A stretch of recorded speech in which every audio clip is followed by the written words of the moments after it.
شروع اللہ کا نام لے کر جو بڑا مہربان نہایت رحم والا ہے۔ قاف، قرآن مجید کی قسم کہ تم پیغمبر ہو۔ اصل بات یہ ہے کہ ان لوگوں نے تعجب کیا کہ انہی میں سے ایک خبردار کرنے والا ان کے پاس آیا تو کافر کہنے لگے کہ یہ بات تو بڑی عجیب ہے، بھلا جب ہم مر گئے اور مٹی ہو گئے تو پھر زندہ ہوں گے؟ یہ زندہ ہونا عقل سے بعید ہے۔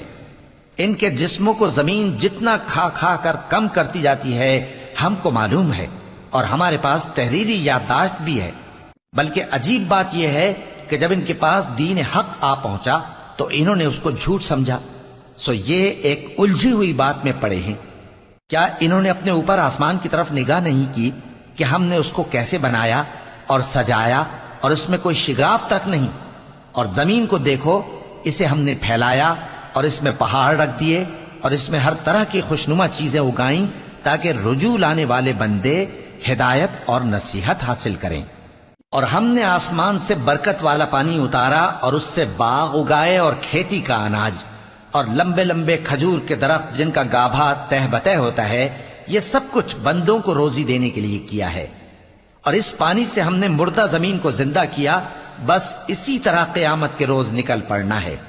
ان سے پہلے نوح کی قوم اور کنویں والے اور سمود والے لوگ جھٹلا چکے ہیں، اور عاد اور فرعون اور لوط کے بھائی اور بن کے رہنے والے اور تبا کی قوم، غرض ہر ایک نے پیغمبروں کو جھٹلایا تو ہماری دھمکی بھی پوری ہو کر رہی۔ تو کیا ہم پہلی بار پیدا کر کے تھک گئے؟ نہیں، بلکہ یہ اثر نو پیدا کرنے کے بارے میں شک میں پڑے ہوئے ہیں۔ اور ہم ہی نے انسان کو پیدا کیا ہے، اور جو خیالات اس کے دل میں گزرتے ہیں ہم ان کو جانتے ہیں، اور ہم تو رگ جان سے بھی زیادہ اس کے قریب ہیں۔ جب وہ کوئی کام کرتا ہے تو دو لکھنے والے جو دائیں بائیں بیٹھے ہیں لکھ لیتے ہیں۔ کوئی بات اس کی زبان پر نہیں آتی مگر ایک نگہبان اس کے پاس لکھ لینے کو تیار رہتا ہے۔ اور موت کی بے ہوشی حقیقت کھولنے کو طاری ہو گئی۔ اے انسان، یہی وہ حالت ہے جس سے تو بھاگتا تھا، اور سور پھونکا جائے گا، یہی عذاب کی دھمکی کا دن ہے۔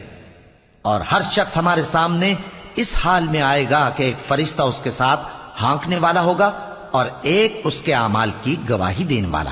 یہ وہ دن ہے کہ اس سے تو غافل ہو رہا تھا، اب ہم نے تجھ پر سے پردہ اٹھا دیا تو آج تیری نگاہ تیز ہے۔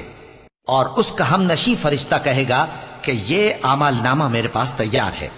حکم ہوگا کہ ہر سرکش ناشکرے کو دوزخ میں ڈال دو، جو مال میں بخل کرنے والا، حد سے بڑھنے والا، شبہ نکالنے والا تھا، جس نے اللہ کے ساتھ اور معبود مقرر کر رکھے تھے، تو اس کو سخت عذاب میں ڈال دو۔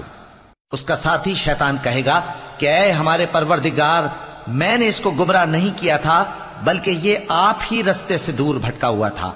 اللہ کہے گا کہ میرے حضور میں رد و قد نہ کرو، میں تمہارے پاس پہلے ہی عذاب کی وعید بھیج چکا تھا۔ میرے ہاں بات بدلہ نہیں کرتی، اور میں بندوں پر ظلم کرنے والا نہیں۔ اس دن ہم دوزخ سے پوچھیں گے کہ کیا تو بھر گئی؟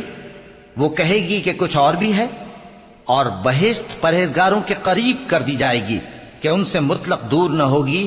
یہی وہ چیز ہے جس کا تم سے وعدہ کیا جاتا تھا، یعنی ہر رجوع لانے والے، حفاظت کرنے والے سے، جو رحمان سے بن دیکھے ڈرتا رہا اور رجوع کرنے والا دل لے کر آیا، اس میں سلامتی کے ساتھ داخل ہو جاؤ۔ یہ ہمیشہ رہنے کا دن ہے، وہاں جو چاہیں گے ان کے لیے حاضر ہوگا۔ اور ہمارے ہاں اور بھی بہت کچھ ہے، اور ہم نے ان سے پہلے کئی امتیں ہلاک کر ڈالیں، وہ لوگ ان سے قوت میں کہیں بڑھ کر تھے۔ پھر وہ شہروں میں گشت کرنے لگے، کیا کہیں بھاگنے کی جگہ ہے؟ جو شخص دل آگاہ رکھتا ہے یا دل سے متوجہ ہو کر سنتا ہے، اس کے لیے اس میں نصیحت ہے۔ اور ہم نے آسمانوں اور زمین کو اور جو مخلوقات ان میں ہے سب کو 6 دن میں بنا دیا، اور ہم کو ذرا بھی تھکن نہیں ہوئی۔ تو جو کچھ یہ کفار بکتے ہیں اس پر صبر کرو، اور آفتاب کے طلوع ہونے سے پہلے اور اس کے غروب ہونے سے پہلے اپنے پروردگار کی تعریف کے ساتھ تسبیح کرتے رہو، اور رات کے بعض اوقات میں بھی اور نماز کے بعد بھی اسی کے نام کی تسبیح کیا کرو۔ اور سنو، جس دن پکارنے والا نزدیک کی جگہ سے پکارے گا، جس دن لوگ ایک زور کی آواز یقیناً سن لیں گے، وہی نکل پڑنے کا دن ہوگا۔ ہم ہی تو زندہ کرتے ہیں اور ہم ہی مارتے ہیں، اور ہمارے ہی پاس لوٹ کر آنا ہے۔ اس دن زمین ان پر سے پھٹ جائے گی اور وہ جھٹ پٹ نکل کھڑے ہوں گے. اس طرح سے جمع کرنا ہمیں آسان ہے. یہ لوگ جو کچھ کہتے ہیں ہمیں خوب معلوم ہے، اور تم ان پر زبردستی کرنے والے نہیں ہو. پس جو میرے عذاب کی دھمکی سے ڈرے اس کو قرآن کے ذریعے نصیحت کرتے رہو.